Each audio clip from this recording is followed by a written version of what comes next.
Dans la série des hôtels célèbres, on a décidé avec Guillaume Gervais et Cyprien Cerisier de vous proposer ce podcast sur le Lutetia, qui est un hôtel 5 étoiles construit entre 1907 et 1910 dans le 6e arrondissement de Paris.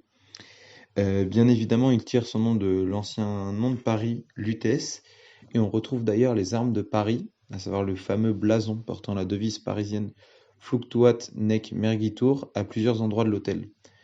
C'est un grand hôtel de 184 chambres, de style Art Nouveau, donc typique de l'époque de construction de l'hôtel, avec une décoration intérieure en grande partie Art déco.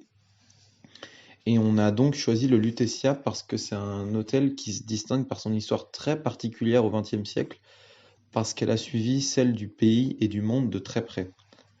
Alors à l'origine, c'est un hôtel qui est un lieu de résidence pour les clients du Bon Marché, qui se situe tout près du Lutetia.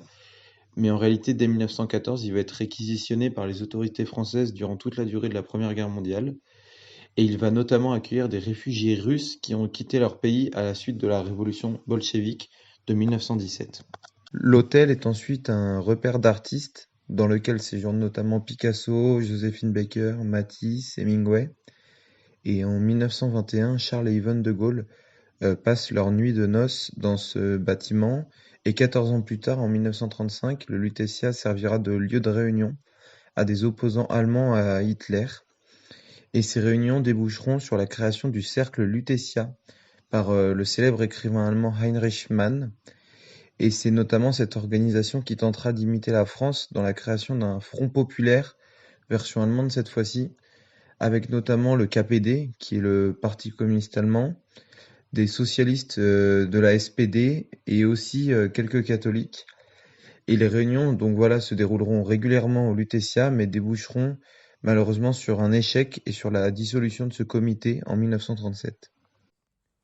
Au cours de la Seconde Guerre mondiale, l'hôtel est réquisitionné au profit du service de renseignement et de contre-espionnage nazi. Il le restera durant l'occupation allemande, avant d'accueillir, en 1944, des réfugiés des camps de concentration.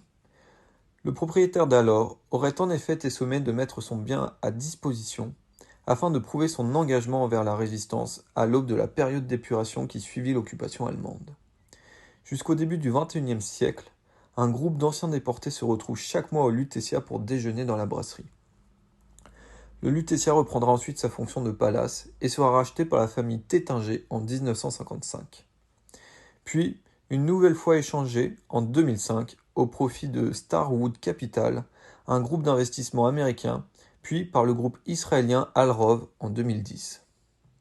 Depuis 2019, soit un an après la fin de 4 années de restauration d'un montant allant de 100 à 200 millions d'euros, le Lutetia est considéré comme un palace par l'agence touristique française Atout France.